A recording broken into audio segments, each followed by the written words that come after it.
నమో అనే థాట్ మీ ఎక్కడ స్టార్ట్ అయింది? మీకు ఒక మనిషి సంకల్ప బలము నిజంగా మనస్ఫూర్తిగా ఒక సంకల్పంగాను పెట్టుకుంటే ఏ రోజైనా ఆ గమ్యాన్ని కలుపుతుంది అనే ఒక నమ్మకాన్ని మీకు ఎక్కడ స్టార్ట్ అయింది? బలంగా తయారైంది. దీన్ని ఎలా మీరు ముందుకు తీసుకెళ్తున్నారు ప్రేక్షక దేవుళ్ళారా? ఎందుకనంటే మనం చాలామంది అనుకుంటుంటాం, మనం చాలా చాలా చాలా అనుకుంటుంటాము, అవి మన సందర్భాలు చెట్టు అవ్వవు. కానీ ఆ సందర్భం ఎలా చెట్టు అవ్వాలి, దానిలో ఉన్న ప్యూరిటీ ఏంటి, దానిలో సత్యం ఏంటని ఈరోజు మనం కొన్ని విషయాలు సత్య రామప్రసాద్ గారి ద్వారా మనం తెలుసుకుందాం. సుమారు 30 సంవత్సరాల క్రితం మా ఊరు పక్కన జెండూరు అనే గ్రామం ఉందండి. కాకపోతే ఎప్పుడు నేను అక్కడ నాన్నగారు అనే ఒక గురువు గారు ఉండేవారు.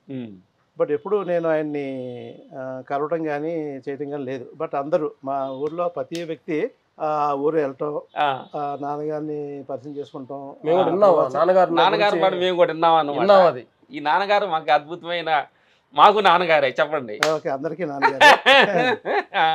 సో ఆయన యాక్చువల్గా హైదరాబాద్ అరౌండ్ 1990s ఆ టైంలో హైదరాబాద్ వచ్చినట్టుగా మాకు తెలియదు. కానీ బట్ మా ఫాదర్ ఆరోగ్యరీత్యా డాక్టర్ సోమరాజు గారు అనే డాక్టర్కి చూపించాలని చెప్పి వాళ్ళకి బాగా సన్నిహితులు చుట్టాలైన వ్యక్తి దగ్గరికి మేము వెళ్ళామండి. వెళ్ళే టైంలో అక్కడ నాన్నగారు అక్కడ ఉన్నారు.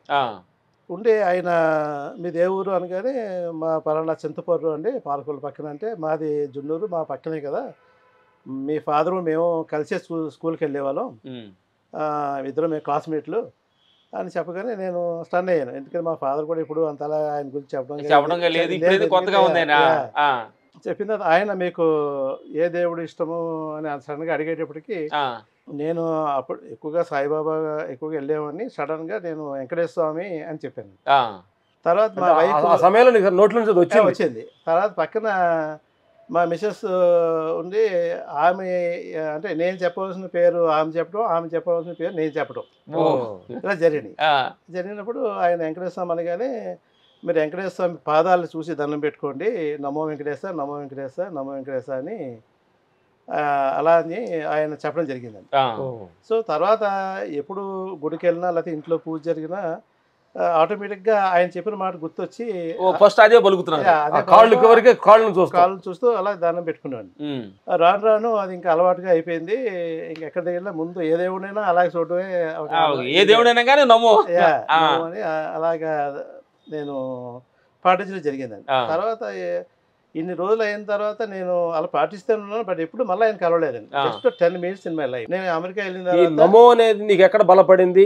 ఆయన చెప్పిన పదమే అండి, నమో వెంకటేశ్వర అని చెప్పి. నీ లోపట అంటే అప్పటి నుంచి ఉందండి, అప్పటి నుంచి అలాగే అది లోపల అలా చేస్తున్నాను కాబట్టి ఉంది. ఎప్పుడైతే ఆయన నాన్నగారు పోయిన విషయం నాకు వాట్సాప్లోనే ఆటలో వచ్చి ఆ ప్రతి ఇన్సిడెంటు జరిగే కార్యక్రమాలన్నీ నాకు వాట్సాప్లో వచ్చినప్పుడు నేను ఆయన రియలైజ్ అయ్యాను.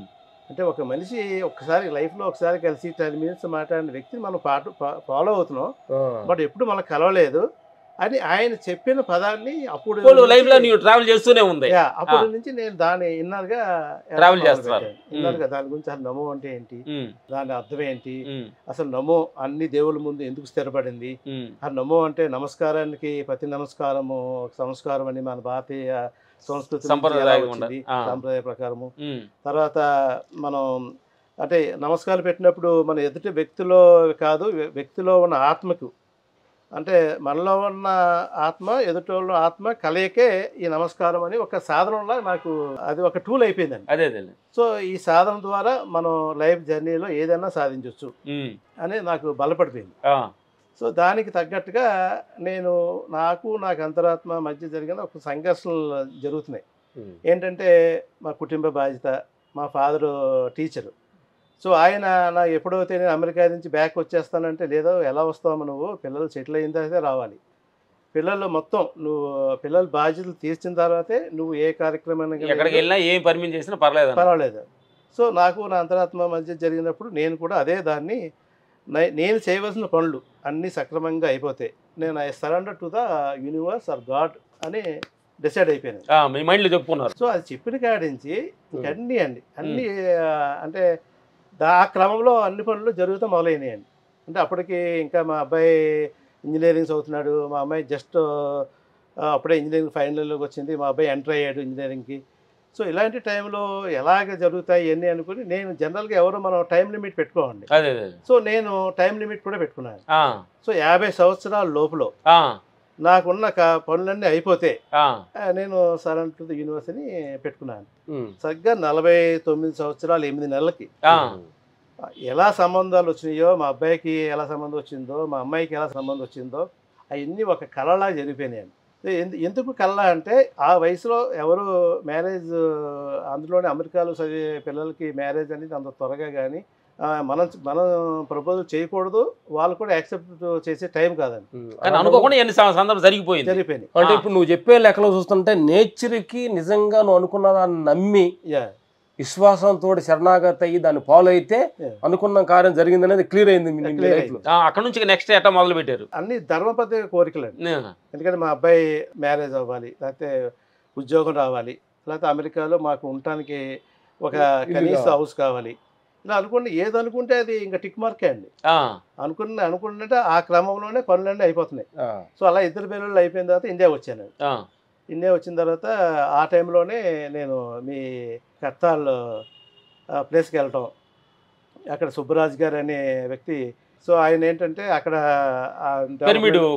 అన్ని డెవలప్ చేయటం, ఆ చుట్టుపక్కల అన్ని ఆ కార్యక్రమాన్ని చూసేవారని నాకు అంత ముందే తెలిసింది. సో ఆయన్ని ఫోన్ చేసి ఆ ప్లేస్ మేము కూడా చూడాలనుకుంటున్నాం అని చెప్పి వెళ్ళిన తర్వాత అక్కడ అంతా చూశాను. చూసిన తర్వాత ఎక్కడైనా ఒక ప్లేస్ చూద్దాము, ఎందుకంటే బాగుంది, అవసరమైతే మనం కూడా ఇక్కడ ఏదైనా తీసుకోవచ్చు, కొనుక్కుని ఏదన్నా ఉండటానికి కూడా బాగుంటుంది, అవుట్స్కట్స్లో బాగుంది, కామ్గా ఉందని అనుకుంటే చాలా ట్రై చేసామండి. ఆ టైంలో సుబ్బరాయ గారు కూడా ఫోన్ చేయటం అని.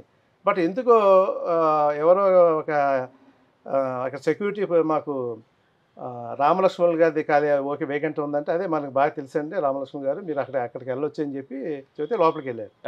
వెళ్ళిన తర్వాత సర్ప్రైజ్ ఎదురుకి వెళ్ళగానే మహా అవతార్ బాబాజీ, అప్పటికే నేను ఆయన్ని ఫాలో అవటము, ఆయన నాకు కొన్ని ఎక్స్పీరియన్స్ పొందటం ఇవన్నీ కూడా జరుగుతున్నాయి.